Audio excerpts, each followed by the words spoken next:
रसिया एक कंट्री जिसका GDP Italy के आसपास है, फिर भी यूरोप और अमेरिका उस पर इतना फोकस क्यों करते हैं? क्या वेस्ट रसिया से डर रहा है या रसिया ग्लोबल सिस्टम को क्वाइटली चैलेंज कर रहा है? अगर रसिया इकोनॉमिकली इतना वीक है तो फिर नाटो एक्सपेंशन क्यों सैंक्शंस और किस लिए मिलिट्री बिल्डअप, इतना सब किस लिए?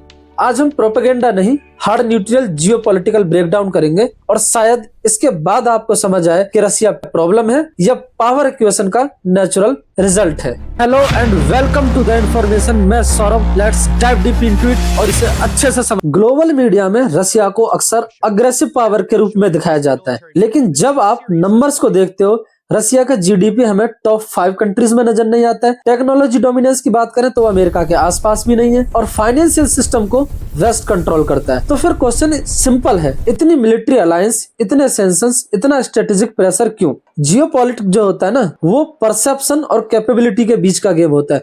मतलब आप क्या सोचते हो और आपके पास कितनी ताकत है, इसी के बीच में पूरा जियोपॉलिटिक्स चलता है। जियोपॉलिटिक्स के अंदर ज्योग्राफी ही किसी कंट्री की परमानेंट या सबसे बड़ी पावर होती है। तो रसिया की सबसे बड़ी स्ट्रेंथ उसकी इकोनॉमी नहीं, उसकी ज्योग्राफी है। यूरोप और एशिया के बीच में एक लैंड ब्रिज की तरह है। इसके पास आर्टिक ओशियन का भी एक्सेस है, मैसिव नेचुरल रिसोर्सेज भी है।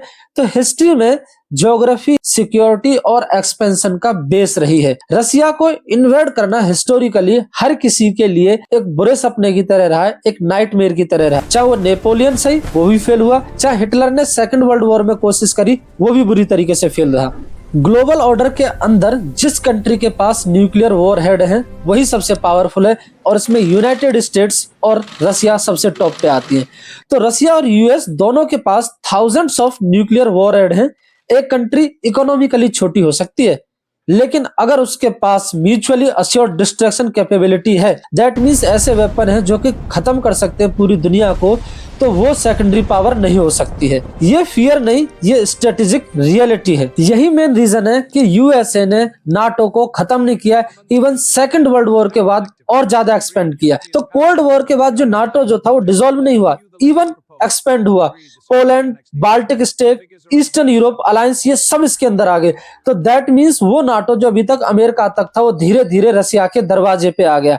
इसके बाद क्या हो कि वेस्ट के लिए ये डेमोक्रेसी प्रोटेक्शन था और रसिया के लिए ये एक स्ट्रेटेजिक इंसर्कलमेंट था, मतलब कि रसिया को घेरने का एक स्ट्रेटेजिक प्लान। तो सिक्योरिटी का ना एक दलाइमा होता है कि आप अगर अपने आप की सिक्योरिटी बढ़ाते हो तो दूसरा क्या होता है, इससे इनसिक्योर हो जाता है। तो सिमिलरली अमेरिका ने और वेस्ट ने अपनी जब सिक्योरिटी बढ़ाई तो इससे रसिया इनसिक्योर हो गया। तो यूरोपियन कंट्रीज के नाटो को ज्वाइन करने के बाद भी यूरोप डिकेड्स तक रसिया के गैस पर डिपेंडेंट रहा। तो यूरोपियन यूनियन के कई कंट्री जो थे वो रशियन पाइपलाइन से गैस लेते थे। और एनर्जी सिर्फ फ्यूल नहीं होती है, एनर्जी पॉलिटिकल लेवरेज होती है। अगर आप किसी कॉन्टिनेंट की एनर्जी सप्लाई कंट्रोल करते हो तो आप उनकी पॉलिसी डिसीजन पर इनडायरेक्ट इन्फ्लुएंस रख सकते हो। तो हुआ क्या कि रसिया और यूक्रेन का जब वॉर हुआ तो यूरोपियन यूनियन ने अपनी जो इंडिपेंडेंसी थी, जो डिपेंडेंसी थी रसिया के ऊपर, उसे कम करने की कोशिश की। तो जैसे ही एनर्जी कट हुई दोनों को बहुत ज्यादा फर्क पड़ा। एक तो एनर्जी सप्लाई बंद हो गई रसिया की, तो इकोनॉमिक जो फायदा मिल रहा था वो मिलना बंद हो गया और यूरोप के पास एनर्जी की शॉर्टेज हो गई। रसिया को अगर हम थोड़ा और समझना है तो थोड़ा सा पीछे चलते हैं, क्योंकि पोस्ट कोल्ड वर्ल्ड वॉर के बाद, मतलब जो कोल्ड वॉर हुआ था 1991 के बाद, उसका मानना यह है रसिया का कि उसे सिर्फ यूएस ने डोमिनेट किया। और रसिया का मानना यह भी है कि उन्हें इक्वल ग्रेट पावर का स्टेटस नहीं मिला। जब कोई स्टेट एग्जिस्टिंग ऑर्डर को चैलेंज करता है तो एस्टेब्लिश्ड जो पावर होती है ना वो उस पर रिएक्ट तो करती है। और यूरोपियन कंट्री जितनी भी है वो सारी अमेरिका के साथ मिली हुई है। तो हुआ क्या कि अब ये ऑब्सेशन नहीं, ये balance of power of politics बन गया। जो रसिया है वो चाहता है कि हमें भी रिकॉग्नाइज किया जाए और हमें भी अमेरिका के जितना पावरफुल माना जाए।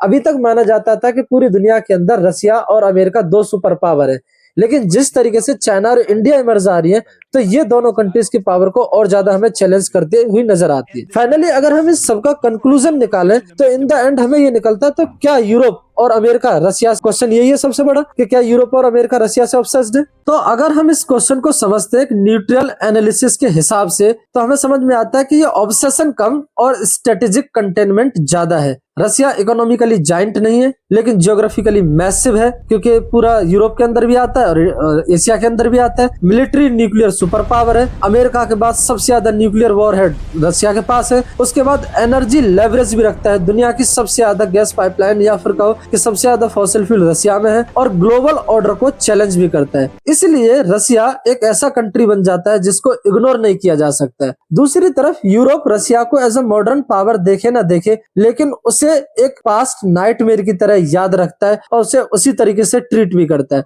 यही रीजन है कि यूरोप और अमेरिका अब भी रसिया के ऊपर बहुत सारे सैंक्शंस लगाते हैं या उन कंट्रीज के ऊपर भी सैंक्शंस लगाते हैं जो रसिया के साथ ट्रेड करना चाहती है, जो कंपनी करना चाहती है ट्रेड। इसलिए हमें दिखता है कि वो रसिया को इकोनॉमिकली इतना ज्यादा वीक करना चाहते हैं ताकि उसके अंदर इंटरनल क्योस हो और रसिया कोलैप्स कर जाए 1991 की तरह। यही मेन रीजन है कि वेस्ट और अमेरिका अभी भी रसिया से डरते हैं। अगर आपका कोई क्वेश्चन है तो कमेंट बॉक्स में जरूर टाइप करें ताकि मैं उसका जवाब दे सकूं। वीडियो पसंद आई तो लाइक करें, शेयर करें, सब्सक्राइब करें, so we can grow together.